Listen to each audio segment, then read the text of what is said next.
Welcome to Fun and Fundraising, everybody, the podcast where we talk with people behind top nonprofit galas and signature fundraising events to showcase how they positively transform their communities. I'm your host, Rob Giardinelli, and today I'm delighted to have a really special guest on. We have Mark Updegrove, and he is the president and CEO of the LBJ Foundation. And I've had a lot of requests for people wanting to do a podcast segment on moderating conversations, and there really is nobody better that I could think of than Mark to do this. So with that, Mark, welcome, and I am so excited to have you on as a guest today. Rob, thanks so much for having me. Delighted to be here. Absolutely. So tell us a little bit about what the mission of the LBJ Foundation is. The LBJ Foundation was founded by Lyndon and Lady Bird Johnson. Originally, it had a broader mission, but it narrowed down to supporting the two institutions that bear President Johnson's name, the LBJ School of Public Affairs at the University of Texas and the LBJ Presidential Library. So which falls under the National Archives. Presidential libraries, or at least the modern presidential libraries, are under the auspices of the National Archives and Records Administration. And those are public-private partnerships. The public side is, of course, the National Archives, and the private side are the presidential foundations that support them. So I was on the public side of that for a while as the director of the LBJ Library, working for the National Archives. And now I'm on the private side as the president and CEO of the LBJ Foundation. That's fantastic. So my next question is, and full disclosure here, Mark Updegrove and I were born in the same town many, many, many miles from here. So I always like asking how people got to where they are. But given that I know you're from Pennsylvania originally, tell us about your path of how you became the CEO of the LBJ Foundation all the way here in Texas. Now, are you telling me you're from Philadelphia? You're from the Philadelphia suburbs? Philadelphia area, born in Abington Memorial Hospital. You're kidding me. Absolutely. Oh, that's crazy. Wow, that's just amazing. Goes to show what a small world it is, doesn't it? Yeah, that's really remarkable. So yes, well, so you know exactly. Well, we're gonna have a separate conversation about where you came up and who are your neighbors, and did you go to Lee's Hoagie House, which of course is yes, of course you went. It is a big yes on 2nd Street Pike. Are you kidding? Of course. And for those of you who are not from Philadelphia, you wouldn't call it Lee's Hoagie House. If you were in Philly, you'd call it Lee's Hoagie House. It's a very thick Philadelphia accent. Very hard to master if you're not from Philadelphia. Well, at any rate, to answer your question, Rob, I was born and raised, as you were, in Philadelphia, and left after college and went to the New York. I lived in New York City for 4 years, and sort of was trying to find my way in my career. Ended up going to San Francisco for 4 years, where I started working for Time Magazine. Eventually moved to Los Angeles and ran the West Coast for Time, and then up to Toronto to run the Canadian edition of Time Magazine. Time had a separate Canadian edition in operation north of the border in Toronto, and my staff fell between Toronto and New York. And then I went back to New York, where I had begun my career to be the publisher of Newsweek before going back to Toronto again to run Yahoo Canada. So it was a long route around North America. When I was in Canada, I really wanted to get back to the United States. By that time, I had written 2 books on the presidency that came to the attention of the National Archives. They asked me if I was interested in running a presidential library. And I said, look, I would love to do so, but the one I want to run is the LBJ Library. Because it was for 3 reasons. Number one, because it had a sterling reputation among presidential libraries. 2, because it was in Austin, Texas, and I had heard wonderful things about Austin, which ended up being true. Austin is just a marvelous city in so many respects. And finally, because I wanted to elevate the legacy of Lyndon Baines Johnson, which I thought was largely underappreciated. And we've been, I think, to some degree successful in that endeavor. So those are the reasons, and that's what landed me in what is now home, Rob, Austin, Texas. Same thing with me. Can I ask you, how long have you been here now? It's been 15 years. Did you leave Philadelphia when did you leave Philadelphia? I left Philadelphia when I was in high school. So I graduated from somewhere else, but that's, really where I was raised, and wound up in Austin 20 years ago. So you, like me, you arrived in the 2000s, which was kind of that great golden age of Austin, and seen its metamorphosis over the last 15 to 20 years. It really is something, isn't it? It's remarkable, yeah, and just a wonderful place to be from. I don't regret for a minute being somewhat peripatetic in my career.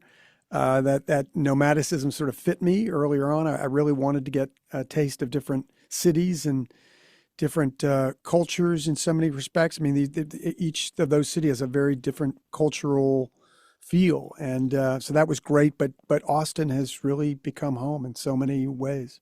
It has for me too, and that's actually a good segue into our, into our conversation here. And what we want to talk about today is moderating a conversation. So one of the things is talk a little bit about preparation, because the thing is that you've had a lot of different, paths in your career to get to here where you've had to do lots of preparation. So talk a little bit about the steps a good moderator takes to effectively prepare for a conversation with a featured guest speaker. There's preparation and there's over preparation. You should certainly prepare, but I think the big mistake is not under preparation, it's over preparation, particularly when somebody's written a book and you see a moderator come up and he or she is holding that book. That's probably on their, on their leg, and as they moderate the conversation, they have 100 Post-it notes in that book. Well, the bottom line is, if you do a 45-minute or an hour conversation, you're probably going to ask about a dozen questions maximum. And if you have that much that's marked, and you're thinking you're going to get to all those subjects, you're kidding yourself, and you're probably not listening to the person that you're interviewing. So you're not listening for these segues that could lead to a more interesting conversation or a great follow-up question. So you got to be really worried. I shouldn't say worried. You have to be wary of over preparation. You don't have to know every fact and figure about the individual or about the subject that he or she is addressing. You just have to have a fluid conversation that's interesting to your audience. So that takes a little bit of pressure off. You don't have to read every sentence of the book. You don't have to know every nuance of what they're talking about. Just knowing enough to have a really good conversation. And part of that, again, is really listening intently to the person that you're talking to. Absolutely. And the one element, and I've seen you do this so effectively, is kind of that element of surprise. And if you already know everything, you can't feign or you cannot fake when you're genuinely surprised. Like, it just genuinely comes out. And I completely agree with you about the over preparation bit, that it's good to know, but know enough to be dangerous, but not too much that it kind of kills the conversation. So I think that's just excellent, fantastic advice. I think most people don't think of. Yeah, I think the other thing, Rob, is you're not up there to prove how smart you are and how prepared you are. You're up there to get the most you can out of the person you're interviewing, right? You want that person to shine. If that person shines, then you've had a successful program. And so the key is engaging effectively with that person to bring that out in them. And a lot of that is in how you ask a question. A lot of it is how you're interacting with them, reacting to what they're saying, so that you can show that you're listening. This isn't just a skill for interviewing folks, but for interacting with folks. Show them that that you hear what they're saying by nodding, just like you're doing right, Rob. You're doing exactly what a good moderator of a conversation should be doing. You're nodding, you're agreeing, you're listening to what I'm saying, and you're responding to that. And that makes me more engaged with you, which means that the audience is more engaged in the conversation. Absolutely. And in speaking of engaging, and we're going to talk about getting people to say yes, because I'm going to brag about Mark here for a second. So Mark has interviewed and or moderated conversations with 7 different US presidents. And you don't get those opportunities unless you are a good moderator and people have said to other folks that you are a good moderator, because that's a pretty small group and I'm sure they all talk. So can you tell us a little bit about what's the secret to getting a high profile person to say yes to a moderated / public conversation? I've interviewed. You're right, Rob. I've been lucky enough to interview 7 presidents, and I've interviewed them in different capacities. So I've interviewed them for ABC News. I'm the presidential historian for ABC News. I've interviewed them for Parade Magazine, for whom I was a contributing editor for many years. Interviewed them for Texas Monthly, for Time Magazine, and I've done, as you suggested, public conversations with them. So I think and for books, my books have necessitated interviews with presidents, and they've been very compliant. I've been extraordinarily lucky. I think a lot of it is reputation. I would like to believe that they trust me. They know I'm not a gotcha guy. I'm not going to try to pin them down on something. It's a friendly interview, albeit, provocative at times.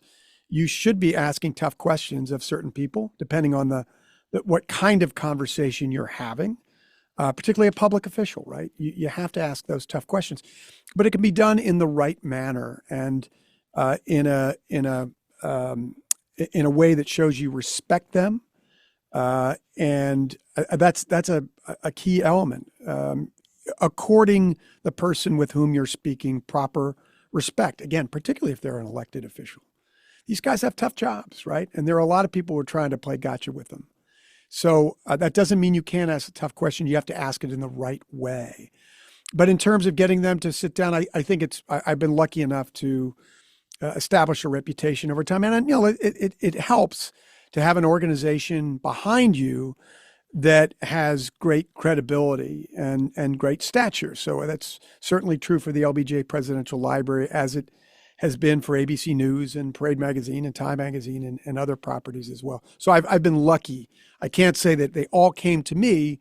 They may have come because of some bigger name on my business card.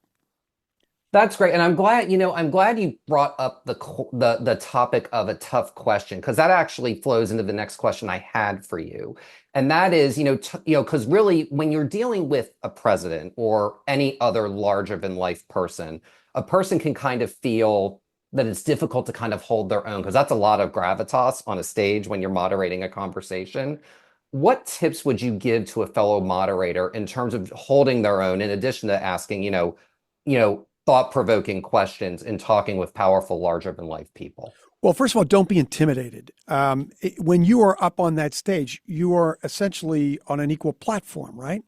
You have the same, you're sitting in the same chairs, you're on the same stage. So you're already equal in the eyes of the audience. So that's a big boost. But I think, too, know the power of asking the questions. I remember somebody once told me, I was doing this negotiation seminar, and this when I was in my 20s or something, and the woman who said, it was for salespeople, and she was talking about an effective salesperson, and she said it's a big mistake to do a big pitch. What you should do is go in and ask questions, and then respond to those questions with a solution for their problems, right? That gets them to buy your product or whatever you're selling. And she said, he who asks the question holds the power. And I think that to some degree, that's true. When you're asking the questions, you hold a certain power. It doesn't mean you should be arrogant about it, but just know that in and of itself gives you a certain stature. So you shouldn't be intimidated. I think the other thing is asking those provocative questions, again, in a respectful manner. Frequently, what I will do is say, let me respectfully challenge you on that.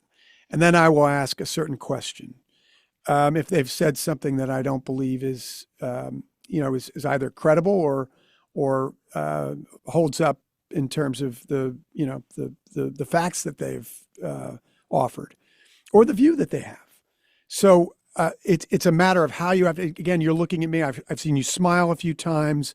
If you do those things, if you give those visual and verbal cues, it shows that you're on their side, that you want to get the best out of them. And I think that's what has always worked for me in terms of relating to the person that I'm interviewing and getting the best from them.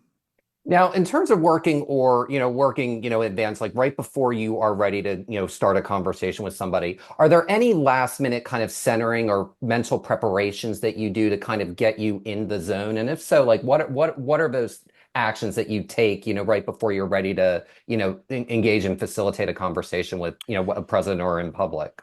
There are two things. Number one is it, I would rather spend time with the person with whom I'm going to conduct the interview, getting that rapport. I mean, and I've been lucky enough to get to know those presidents, the seven that I've interviewed pretty well. So they know who I am, they know me. And so it becomes a lot easier. But if I didn't, it would be a matter of using that time to get to know them, to establish some sort of rapport before the interview. I think that is a really key element.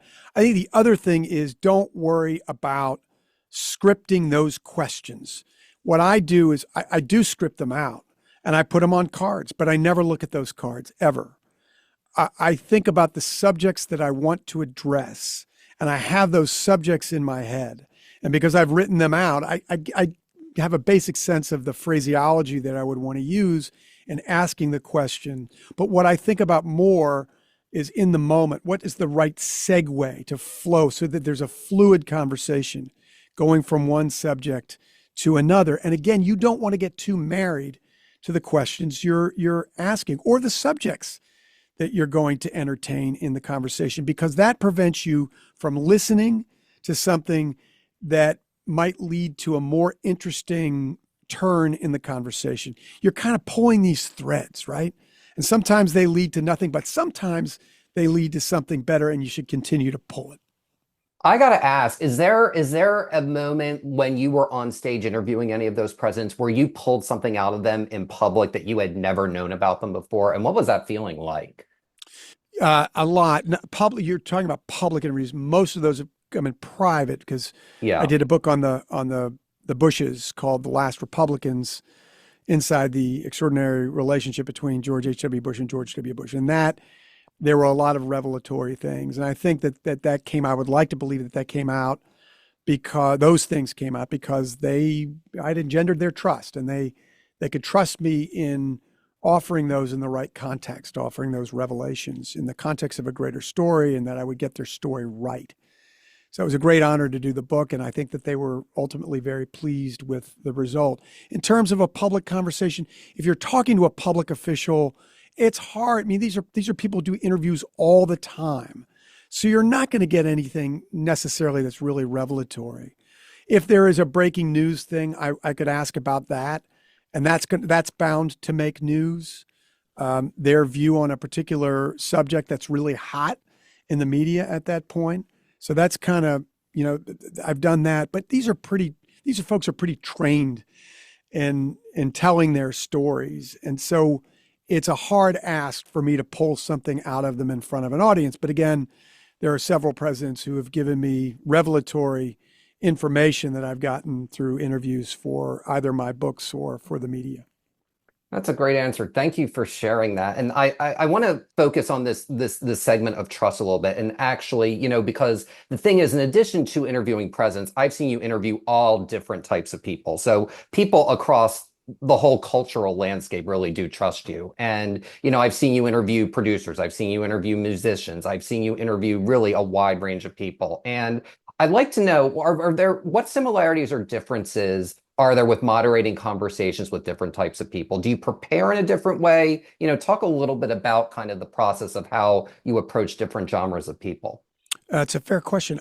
I think if you're interviewing somebody about a book, which is frequently the case, they're on a publicity tour, or they want to promote that in some manner, then you got to ask certain questions about the book, and that necessitates, if not reading it from cover to cover, at least having a really good semblance of knowledge about the book. It helped that I didn't read all my reading assignments when I was in English class in high school. You'll learn how to do that in a more cursory way, in a more abbreviated way, and I've been able to do that. But again, I think natural curiosity. I'm a curious person. I'm intellectually curious person, and I'm really interested in your story. I'm talking about, you're asking me questions. I want to ask you about growing up in Philly and Abington, Pennsylvania. I've got 1,000 questions I want to ask you right now.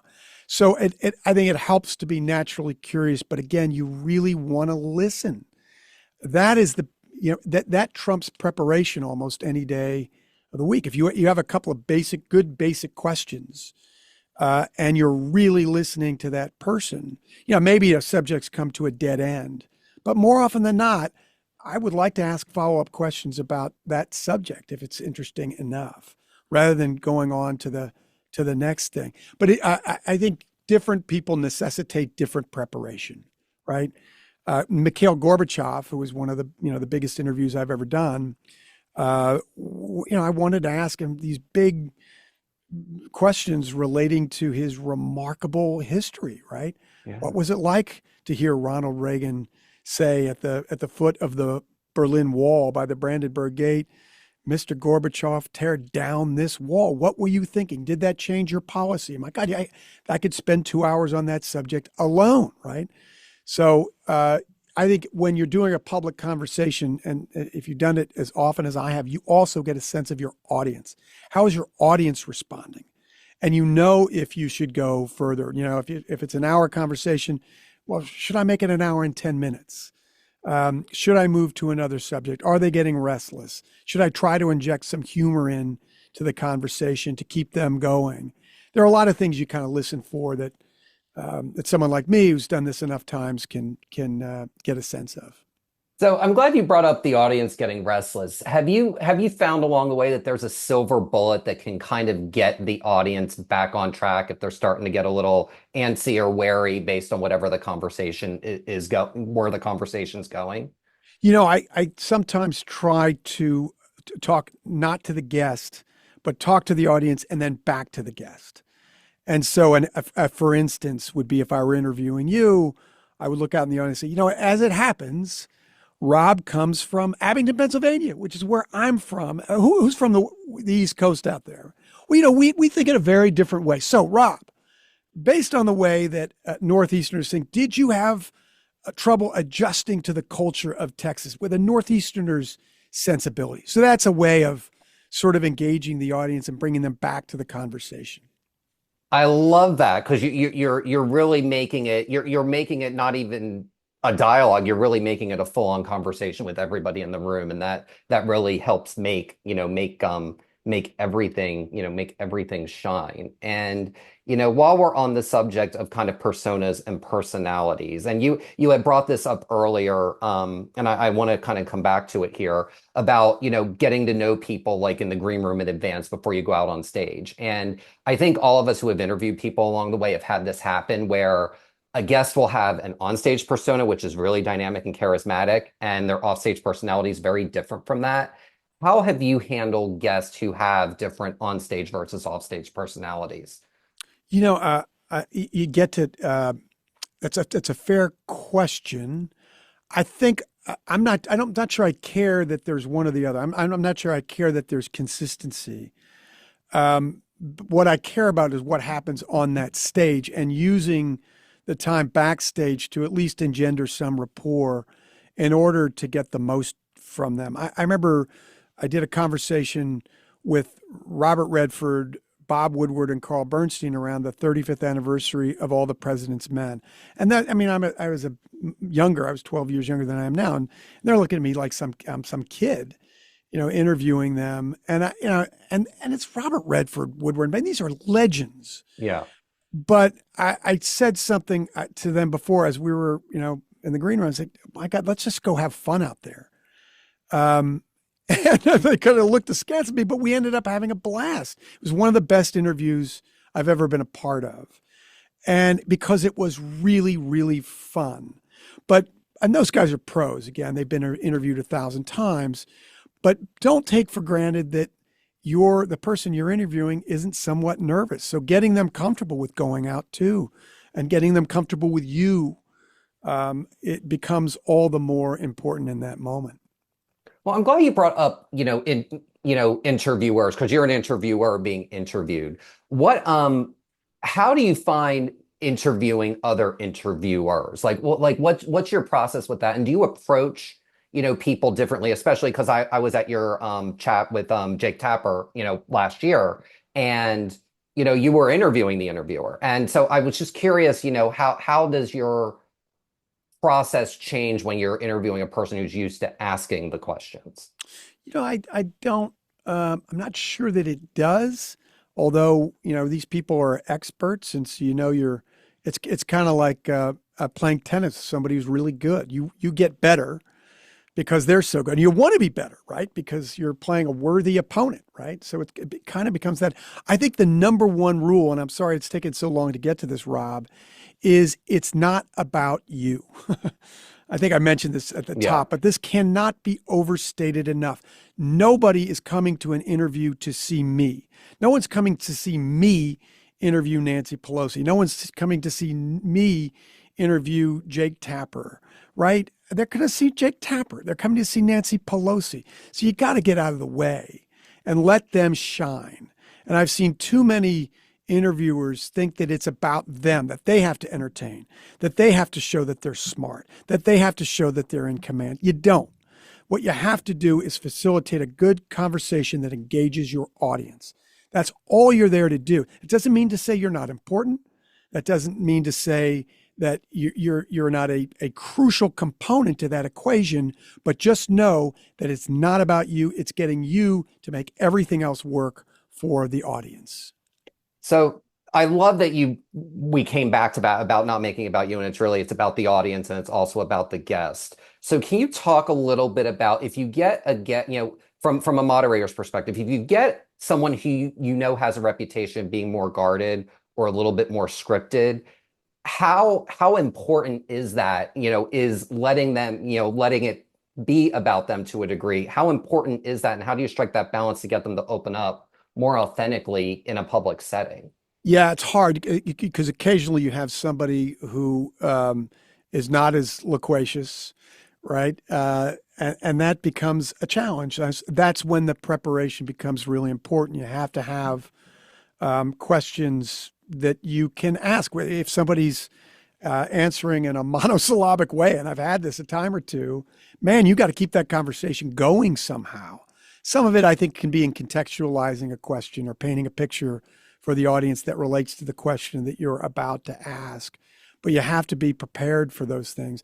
I think the other thing is you have it in your mind when you're going on stage that you're going to have to cover a number of different subjects. Well, you can't be that, again, you can't be that committed to a particular outline or to a particular question. Know that you're not probably going to get to everything you want to ask that person. And know that it doesn't matter. Again, at the end of the day, what matters is that you've given something that, depending on the nature of the interview, that is either entertaining or enlightening or interesting or hopefully all three. That's a great answer. And to just kind of piggyback on that, talk a little bit about some of the common traits that a good featured guest and or guest speaker has. Like if you're looking to bring somebody into, the LBJ Presidential Library, what are some traits you're looking for in what's going to make a good guest speaker, for your audience? Well, somebody who has a great story, and ideally you have somebody who can perform in front of an audience, right? There are certain people who are not particularly good at that, and that makes the moderator's position all the more important, right? You have to be more engaging and more charismatic, right? To make up for the deficiency that is caused because you don't have a particularly charismatic guest. So that is a challenge that I've had to face a time or two. But again, I think if you look at the qualities that make a good interviewer, it is humility, again, knowing that it's not about you, intellectual curiosity, being naturally curious, and wanting to draw people out on particular subjects. Because frankly, if it's interesting to you, it's probably going to be interesting to your audience, as long as it's not too esoteric. You can't get too far down a rabbit hole on something, right? It's got to be broad enough that the audience can relate to what you're talking to. Those two things I think are really, really important. And I would put them up as the most important. And again, you mentioned, Rob, yes, of course you have to prepare. So being studious and understanding what a good question is that will lead to a good discussion, I think those things are vitally important as well. That's a great answer, and I'm glad that you shared that. And I want to touch upon something you've brought it up several times as an important and key ingredient of your success, and that is being curious. So I'm curious. I'm curious myself. What have you learned about yourself interviewing so many high-profile people? Um, you know, my wife will tell you I'm not that good at that many things, and I'm humble enough to tell you that that is correct. I'm really good at this. I can't really tell you why. I think again, I think it's rooted in a natural curiosity about people and wanting to hear their stories. Everybody has an interesting story if you can bring it out of them. Some people can, can naturally summon an interesting story, right? They're natural storytellers, or they're passionate enough about a subject that they can address it in a really arresting way. Other people need to have it brought out of them. And I'm good at that because I'm really interested in hearing what they have to say, right? I'm happy to talk about my story, but fortunately, I get folks like you who ask me a lot about my background or my thoughts. I mean, I'm on television all the time, so I know that I, I I'm lucky enough to know that my opinion matters to certain people, and so I don't really need to talk about myself. And I would rather talk about other people. But again, I'm lucky enough that people come to me about that stuff. So many people don't get that opportunity, but don't make the mistake of thinking that if you're the interviewer, and are being called upon to have a conversation with somebody that's about you. Absolutely, absolutely. And I know we're coming up on time today, but I want to end with, this final question. And you've got the experience for this, so I'm really curious of the answer. And that is, what do all great moderated conversations with featured guests have in common? I think it depends. It's a great question, Rob. I'm not sure I have an elegant answer for you because I think it depends on the person with whom you're doing the interview. The person you're interviewing, that's key to this, right? Who are you talking to, and what are you trying to get from them? What is the objective of that interview? If you're doing an interview about a particular news story, man, I want to go right to that and draw that out of you, right?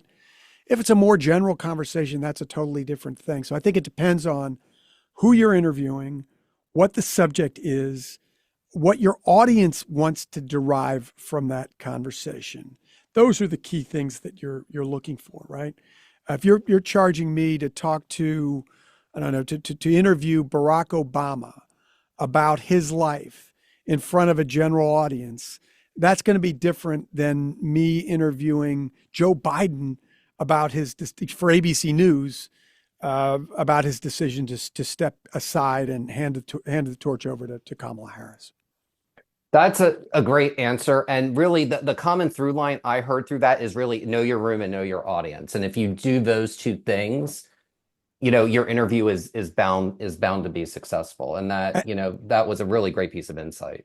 And Rob, the one thing I would suggest that, without going down a rabbit hole myself, if you're thinking about the qualities of a good interviewer, is being adaptable, right? Not marrying yourself, as I mentioned earlier, to your notion of what that conversation should look like, or a specific question, or an outline of questions. Listening really intently and being able to pivot, right? To adapt to a different flow in the conversation, or a different subject that was brought up that you didn't anticipate, that might be really interesting to your guest and to the audience. That is a mic drop moment, Mark, if I have heard one. So I can't thank you enough for taking the time today. This is an interview I've been looking forward to wanting to do for a long time. And there's no one better on this subject. So Mark, again, thank you so much for the time today. Delighted to do it, Rob. Thanks so much. Thank you. And for more information on Mark Updegrove, the LBJ Library, and the LBJ Foundation, please visit lbjlibrary.org. And that will do it for this episode of Fun and Fundraising. I'm your host, Rob Giardinelli, reminding you to keep it fun, keep it interesting, and your guests will have a great time. Have a great day, everyone, and take care.